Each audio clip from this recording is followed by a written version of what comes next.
Hi, I'm Marie Lailor from the Whitman Historical Commission. We're here today for an exciting move. The clock that originally started at the GAR Hall in Whitman, that burnt in 1974, then came to the town hall, and then finally over here to the library in the town of Whitman. We're now moving it back to its rightful place in the town hall. So we have a Mr. Ross Hochstrasser. He is the clock guy in town, and he is doing the official move. So I figured we would tell you a little bit about the clock as it goes. The clock itself is a quarter-sawn oak casement. It's a tall clock. It stands probably about 8 feet tall. The front door of it opens to access the hands of the clock.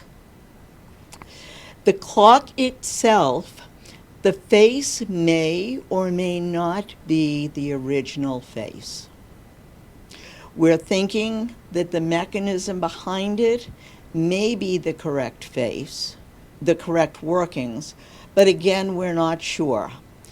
When you take a case and a clock that do not match, it's called a marriage.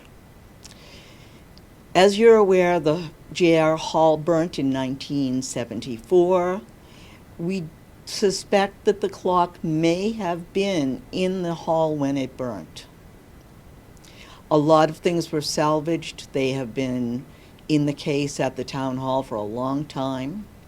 But what we can tell you is the front of the clock says "Good Child," which was the manufacturer, and the location that it was manufactured was Bradford, England. We are believing that it could be approximately from the year 1810, and that was because John Goodchild was working from 1790 till about 1822. So the move has begun. We will give you the rest of the story when we get it reassembled at the town hall.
Right now, we have a guy who knows all about things like this.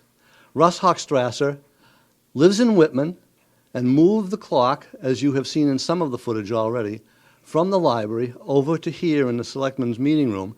Now, Ross, I know from experience that these type of clocks don't like to be moved. My stepfather built one, and when they moved to New Hampshire, the clock went in the living room up there, but never got to run because it was just one of those things that was low priority things to get fixed. And moving back down this way again, my sister has it now, and she hasn't found anybody to fix it for her that she thinks she can afford. And I know she'd still like to get it running. What are the kind of things you have to be aware of to get a clock like this running again once it's in place? Well, the first thing is the clock has to be in good running condition to start with. If you have moved the clock and it has a bunch of worn-out bearing pivot holes and things like that, and it's not going to run whether it's level or not level or any of those concerns. But when you're setting it up, you want to make sure it's level. You want to make sure it's in beat so that the tick and the tock are even. You want to make sure that it's on a piece of stable flooring so that it doesn't move around. And make sure the cables aren't tangled. There's a lot of little things to look for in setting a clock like this up. And that varies from type of clock to type of clock. There's a lot of different variations on them. And it's a little bit of a learning curve every time you deal with one to see what it in particular wants. But a lot of times when a clock has been running for a long time and it's been moved, and the reason it won't run when it's moved is not because it was moved, but because it was ready to quit anyways. Okay, now, there are also things, I know this particular clock that I have experience with, the weights inside were of different weights for whatever reasons they might have been. And if you put the wrong weight on the wrong chain or whatever, that's going to affect how it works too, isn't it? Oh, absolutely. On this particular clock, I think they're both pretty close to the same, and they usually are.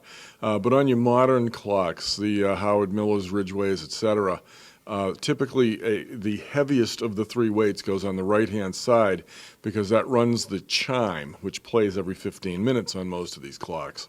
And because it's doing the most work of the three weights, that has to be the heaviest one, naturally, if you want it to run for an entire week on a winding. Then typically the next heaviest one goes in the middle and the lightest one on the left. The one on the left makes it strike at the top of the hour. The one in the middle makes it run and keep time. So in other words, something like a Westminster chime inside there is going to need a heavier weight than any of the other parts of it. Oh, absolutely. And when you get into some of the antique Hershides and Elliots and Winterhalders and things like that, where you have a 9-tube tubular chime, that weight on the right side can be as much as 60 pounds. That's a lot of weight. On a clock this size, 60 pounds? Yeah. Wow. Yeah. Now, on this particular clock, what were some of the issues that you had once you got it in here? Well, you probably had some issues you had to deal with even just in taking it apart.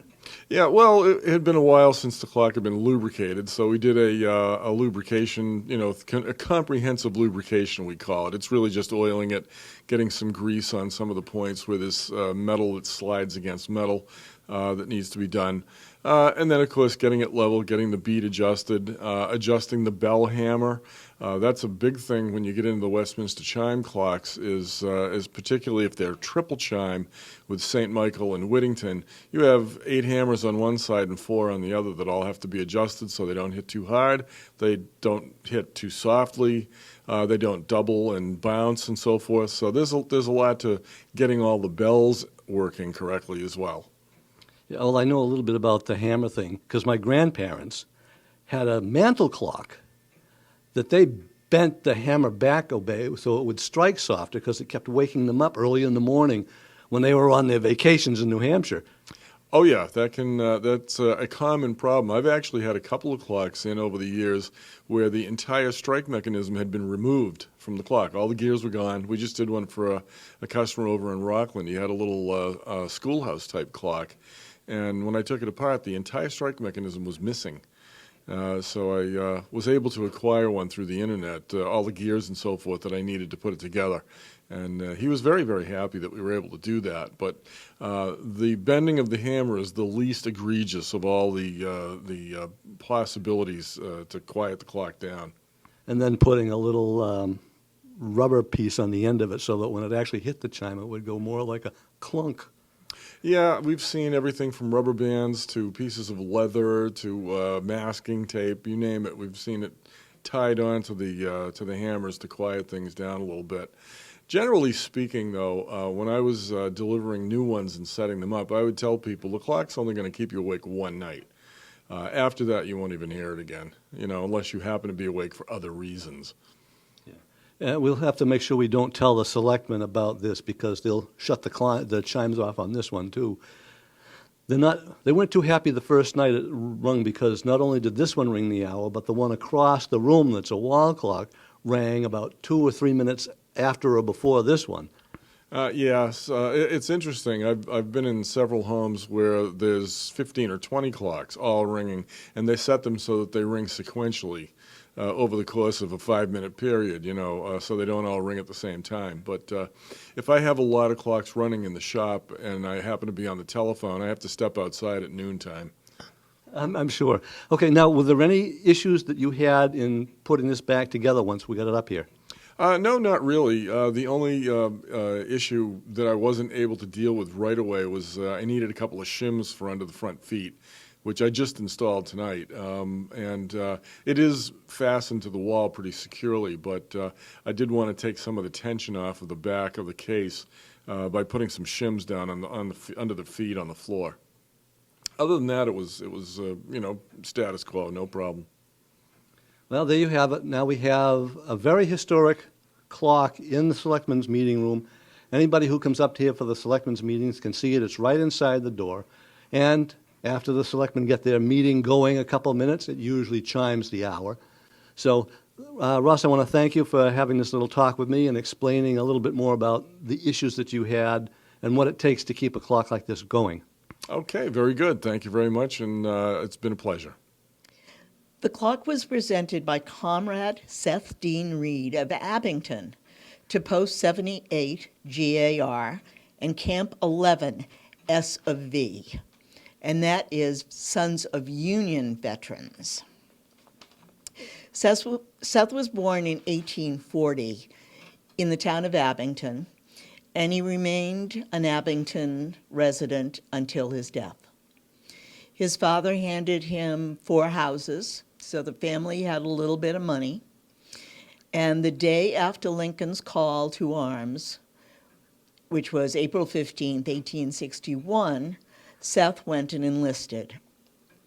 He finally mustered in April 23rd and spent 3 months in the service as a private. He came home, continued with his life, married, had children, and he mustered out again in August of 1864, this time as a sergeant, to an unattached Massachusetts infantry. So someplace after his return, he donated this clock to the GAR Hall in Whitman, Post 74. My grandfather's clock was too tall for the shelf, so it stood 90 years on the floor. It was taller by half than the old man himself, but it weighed not a pennyweight more. It was bought on the morn of the day that he was born. It was always his treasure and pride. But it stopped short, never to go again when the